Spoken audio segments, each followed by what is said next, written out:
আসসালামু আলাইকুম বন্ধুরা, আশা করি ভালো আছেন। আমরা কথা বলছি সাপ্লাই চেইন ম্যানেজমেন্ট নিয়ে।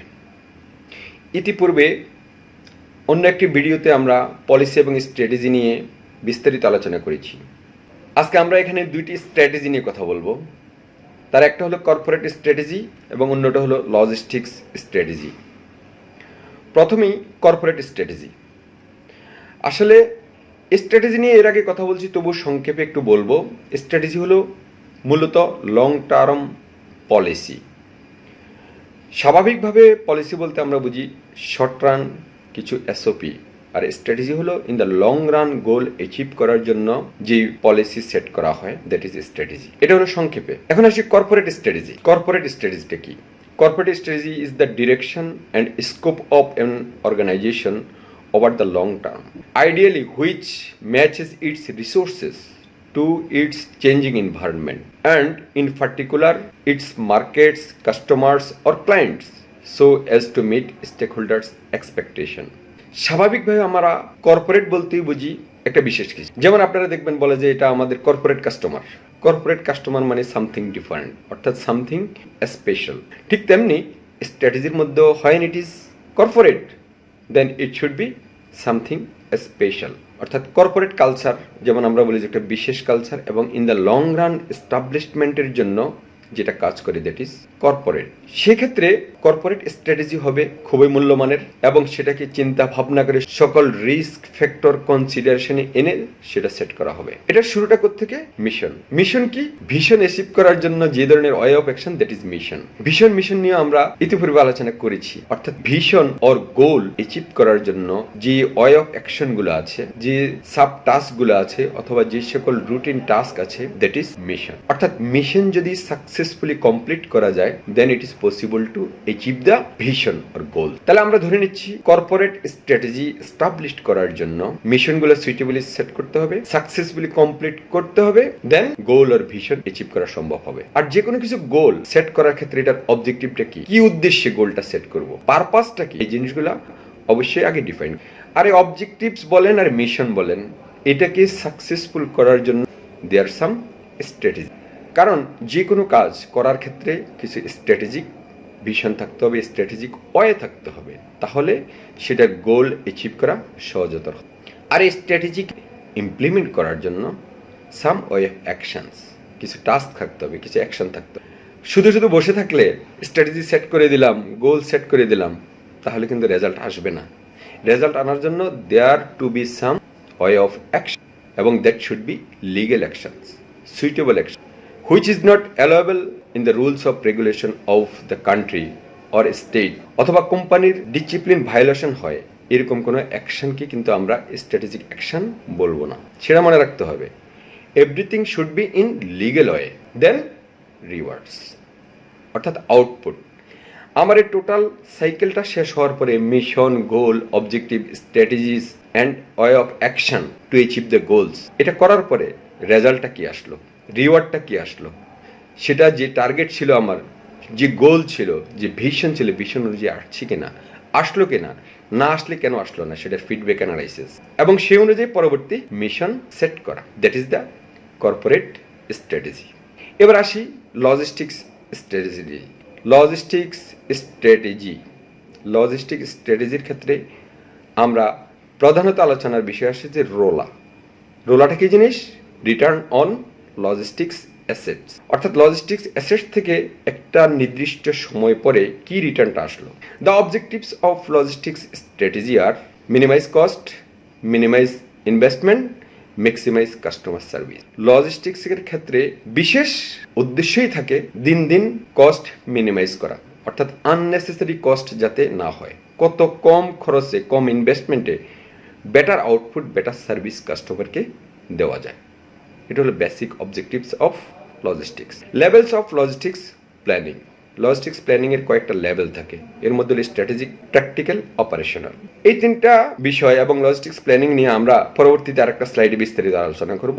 তবে সংক্ষেপে এখানে আমি উদাহরণস্বরূপ বলি, মনে করি আমার সাবজেক্টটা হলো ওয়্যার হাউজিং। তাহলে এই ওয়্যার হাউজিং এর জন্য স্ট্র্যাটেজিক লজিস্টিক্স প্ল্যানিংটা কি হবে।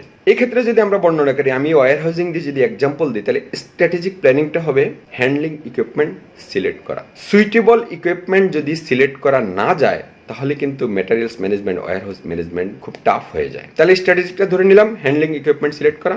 দেন আসি টেকটিক্যাল। টেকটিক্যাল হলো স্পেস ইউটিলাইজেশন, অর্থাৎ suitable utilization of space. Manufacturing অর্গানাইজেশনে যেখানে যাবেন, I am sure space crisis is there. পর্যাপ্ত স্পেস নাই। এটার বেশ কিছু কারণ আছে। প্রথমত হলো, প্রথম অবস্থায় অর্গানাইজেশন ছোট আকারে বিল্ড আপ হয়, এরপরে আস্তে আস্তে ডেভেলপ হয়, কিন্তু সেই অনুযায়ী স্পেস বাড়ে না। আর বিশেষ করে স্টোর অ্যান্ড ওয়্যার হাউসের স্পেস দিন দিন কমতে থাকে। প্রোডাকশন ক্যাপাসিটি যত বাড়ে, স্টোর এবং ওয়্যার হাউসের স্পেস তখন আস্তে আস্তে দখল হতে শুরু করে, নতুন করে খুব একটা হয় না। তাহলে টেকনিক্যাল কি বললাম? Space utilization, proper space utilization. Then operational.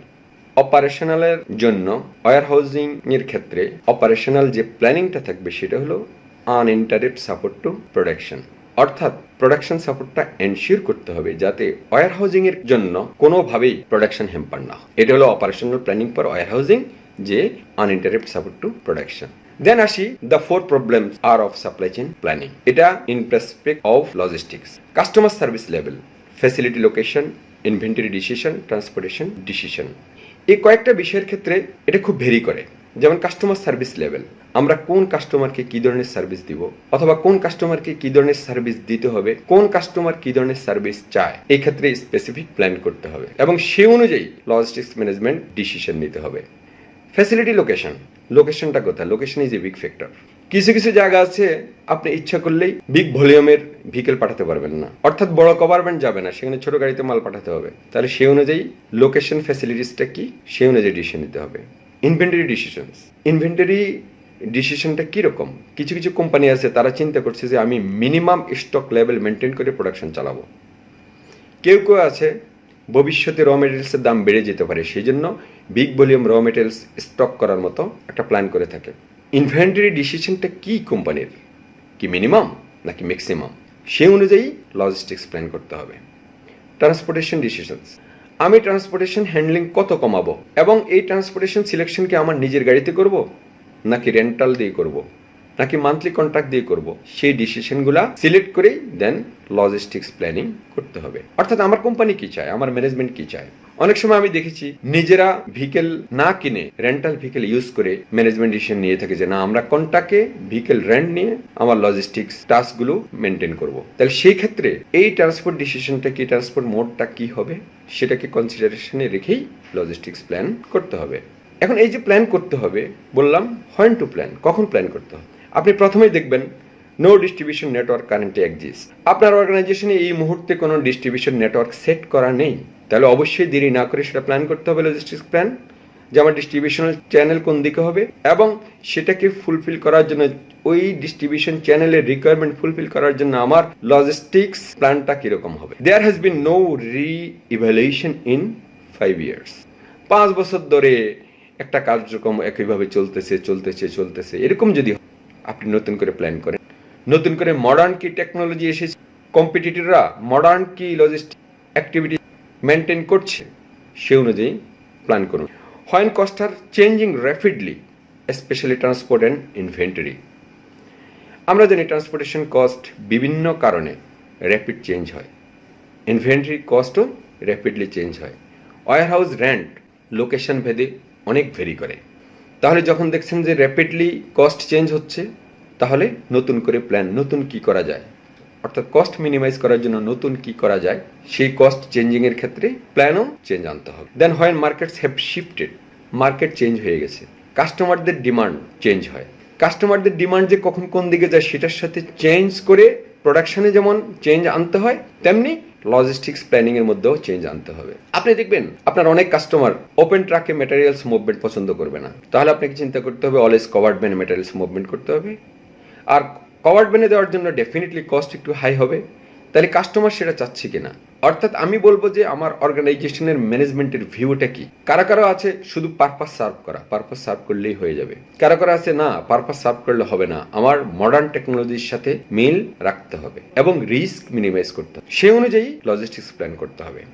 When current distribution economics encourage shifts, অনেক সময় কাস্টমার ডিমান্ডের জন্য, কারেন্ট সিচুয়েশনের জন্য, কারেন্ট ইকোনমিক সিচুয়েশনের জন্য প্রোডাকশন থেকে শুরু করে অপারেশনাল অল অ্যাক্টিভিটিজের মধ্যে চেঞ্জ আনতে হয়। যেমন ধরুন, বর্তমানে জিন্স প্যান্ট কিনতে গেলে আপনি দেখবেন যে ছিঁড়া ছিঁড়া জিন্স, অর্থাৎ ডিজাইন করেছে ছিঁড়ে। ডেনিমের ভাষায় এটাকে বলা হয় প্যান্টকে ডেস্ট্রয় করা হয়। তো এখন ডেস্ট্রয় করা হচ্ছে কেন? Customer demand. কাস্টমার চাচ্ছে ডেস্ট্রয় করা প্যান্ট। ডেস্ট্রয় প্যান্টটা এখন স্টাইল, যার কারণে ভালো প্যান্ট তৈরি করে এটাকে ডেস্ট্রয় করে তারপরে মার্কেটিং করা হচ্ছে। ঠিক তেমনি ইকোনমিক সিচুয়েশন এবং কাস্টমার ডিমান্ড যদি চায়, সেই অনুযায়ী আপনার লজিস্টিক্স প্ল্যানের মধ্যেও চেঞ্জ আনতে হবে এবং কারেন্ট ডিমান্ড অনুযায়ী প্ল্যান করতে হবে। When there has been a major policy shift in logistics, such as in price, customer service or investment level, যেটা বললাম, বর্তমানে কাস্টমাররা চায় ছেঁড়া জিন্স প্যান্ট, এই জন্যই প্যান্ট বানিয়ে এটাকে ডেস্ট্রয় করে তারপর কাস্টমারের ডিমান্ড অনুযায়ী মার্কেটিং করা হচ্ছে। ঠিক তেমনি ইনভেস্টমেন্ট লেভেল, যদি অর্গানাইজেশন চিন্তা করে যে না, আমরা আর ইনভেস্টমেন্ট বাড়াবো না, অথবা আমি আর লোন করে ইনভেস্টমেন্ট করব না, আমার এক্সিস্টিং যে ইনভেস্টমেন্ট আছে সেটাকেই আমি ডেভেলপ করব, অথবা হঠাৎ দেখা যাচ্ছে যে কোনো না কোনো কারণে, কোনো ক্রাইসিসের কারণে প্রাইস চেঞ্জ হয়ে গিয়েছে। অনেক সময় আমরা দেখি র মেটেরিয়ালস ক্রাইসিস হয়ে গেলে প্রাইস বেড়ে যায়। তাহলে সেই অনুযায়ী লজিস্টিক্স প্ল্যানের মধ্যেও চেঞ্জ আনতে হবে এবং ইমিডিয়েটলি লজিস্টিক্স ম্যানেজমেন্টের মধ্যে প্ল্যান সেট করতে হবে, প্রয়োজনে চেঞ্জ আনতে হবে। যে না, আমার অনেক প্রাইস বেড়ে গেছে, তাহলে আমি কিভাবে রিকভারি করব?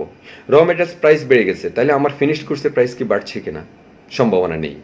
তাহলে আমাকে কিভাবে বিজনেস সাস্টেন করতে হবে? এই ক্ষেত্রে আমাকে লজিস্টিক্স কস্ট কমাতে হবে। কমার জন্য অবশ্যই আমাকে নতুনভাবে প্ল্যান করতে হবে। তাহলে আমরা দুইটা স্ট্র্যাটেজি নিয়ে কথা বললাম, যেটা more important for supply chain management.